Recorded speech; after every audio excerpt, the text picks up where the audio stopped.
Hey, what's up everyone? Saintsfan back again with this week's episode of the GTA 5 Q&A. Today I'll be answering a bunch of you guys' questions from Twitter. If you have your own question you want to ask, just go on Twitter and ask it with the hashtag AskSaints. Now, hopping in.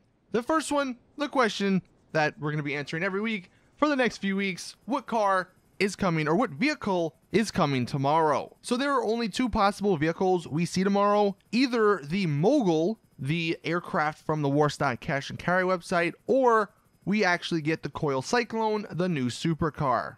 I'm hoping we get the supercar because I think that'd be kind of cool. Although one rumor or one theory I have heard people say over the last few days is that the Coil Cyclone may be held back until the Transform races do come out. Not sure if that's going to be true or not, but tomorrow either be expecting the Mogul or the Coil Cyclone. Next one from Toby. Do you think there will be a secret Halloween item in GTA Online? Interesting question. No, I don't think there's going to be anything secret. Like, it's not going to be something we don't know about. But one thing I could totally see happening, since it's not in the game right now, or at least you can't buy it, I could totally see Rockstar bringing back the Sanctus for this week's or this year's Halloween. If they double up on the Sanctus and the Vigilante, those are two really expensive vehicles, and if they make them both limited timed exclusives, then people are going to spend money to buy them, and that'll sell more shark cards. So I can see that happening. X15, what is the best way to rank up in GTA Online? You know, that's a good question. I haven't had to worry about leveling up in quite some time, but I would suggest if you really want to level up, look for one of those RP playlists, and it's basically AFK leveling up. That's probably the most efficient. I mean, you could go ahead and play missions and do certain other things, but you don't get that much RP for that. So maybe while you're sleeping or something, you know, you can find one of these RP playlists where it gives you, let's say, 500 to 1,000 RP or maybe even more, constantly back to back to back, and in a few hours, you know, you'll rank up a few times, and you can just do that over and over again and get whatever level you want. So that's probably the easiest way or the best way. Then we have Seb. What upcoming vehicles from the drip feeding that you are most hyped for? So your top three. I would say number one for sure, the Hunter. I am really excited for the Hunter. I can't wait for it. I got like the mission the other day with sourcing it and just using it, and oh my god, the barrage feature is so fun. So I can't wait for that one. I would say number two, the Coil Cyclone. I know it's not an aircraft, but I definitely welcome an electric supercar to the game. I wonder how it's going to handle and perform compared to all the other ones. And then number three, I would probably say the Vigilante, just because it's the freaking Batman car, and it's got boosts on it, and it's got the really great ramming power. So I think that's my top three. Anthony, why the hell would Rockstar add the laser for $7 million? Dude, I don't know. I mean, you could, if you have a hangar in the Fort Zancudo airbase, you can just walk out and go pick one up. It's not going to be colored, but that's the only thing you can do for $7 million. I guess the reasoning behind it is that they don't want everyone to get it as a personal vehicle, since it is very good. It's got the explosive cannons and all that, and it's very fast. So I can understand from balancing purposes they make it that, but I don't know how many people are gonna actually spend $7 million on it when they can just go get a free one. Your future. I've heard rumors about there being a $100 million update after the Smuggler's Run vehicles. Is this true? I doubt it. No, look, the Smuggler's Run update was like 60 million.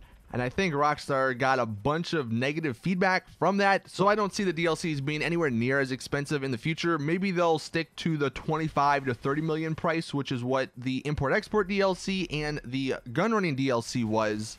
But yeah, that rumor, I don't know where you heard that at, but I don't think that's true at all. Jay, not a GTA question, so moving to some Red Dead questions. Do you think that there will be an Undead Nightmare game mode in Red Dead Redemption 2? I could see Rockstar doing a sequel to that DLC just because of how popular it was and how well received it was. And I think, you know, in Red Dead Redemption, I hope they strike a good balance between single player and multiplayer DLCs. That's one thing we never got with GTA 5 and GTA Online. So I'm hoping that with Red Dead 2, they learn and they make a DLC that's not only amazing for single player, but also is amazing for online, which is what an Undead Nightmare Part 2 could be. Then only one Fox. Do you think there will be any fun game modes like in GTA Online in Red Dead 2? That's totally one of the things I just am interested in regarding Red Dead 2. What sort of game modes are they going to have besides the traditional TDM, capture the flag, and stuff like that? Because we can't have rocket supercar stunt races in Red Dead Redemption 2. And we're not going to be able to have all these insane adversary modes, whether you like them or not, you know, in Red Dead Redemption 2. You are limited by the time period and what's in the game. So I don't know. There definitely will be fun game modes, because just the idea, the concept of the Wild Wild West online, that's going to be a blast. But apart from that, yeah, I don't know. But that's why I'm excited and anticipating, you know, what Rockstar releases in, I guess, the Red Dead Redemption 2 online trailer, which might come in a few months. And then Tuna, what do you think Red Dead 2 multiplayer will be like? I hope it's really similar to the first one with amazing mini games. So I might do a video on this topic, like a separate video, but really the only things I definitely want to see return are the posse system. I really like that. And then the way the map and the voice chat worked. It was all proximity based. So no one showed up, or you couldn't hear anyone unless they were right next to you. And I really like that. And I really was upset when they didn't include that in GTA Online. So I hope that stays. And yeah, I definitely would like some amazing mini games. Thomas, going back to GTA, I'm looking for a supercar. What do you recommend? I mean, look, there's a ton, all right? If you're going for looks and customization, you're going to get something completely different than if you were going for speed and performance. You know, if you want to strike a balance between both of them, I would recommend, you know, the XA21. That's probably one of my favorite supercars at the moment. It's got some great customization, and it is very good in terms of performance. It is a little expensive, so that is a negative, but I think you do end up getting what you pay for. And then the question of the day, question I want everyone to answer in the comment section from Tony: what is the best way to spend $5 million in GTA Online? I already know the freaking top comment's gonna be like prostitutes and strippers. But if you don't want to spend it on that, I don't know, man. That's an interesting question. $5 million, what would I spend it on?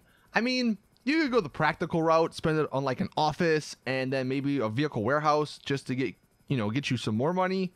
But if you want to not include the businesses and just talk about like vehicles and maybe yachts and stuff like that, I would probably go with the Oppressor for one. Even without rockets, it's just super fun to have to fly around and to be able to call instantly. I would also probably buy the Sultan to bring it to Benny's to customize it, because I love the customization on it. And then maybe like an Insurgent, or if you want to go all out like the APC tank, to use the $5 million. That's probably what I would do. But yeah, I'm really interested to see how you would spend $5 million in GTA Online. So thank you all for watching. Please drop the video a like if you did enjoy, subscribe for more awesome GTA content. And as always, I will see you guys in the next one.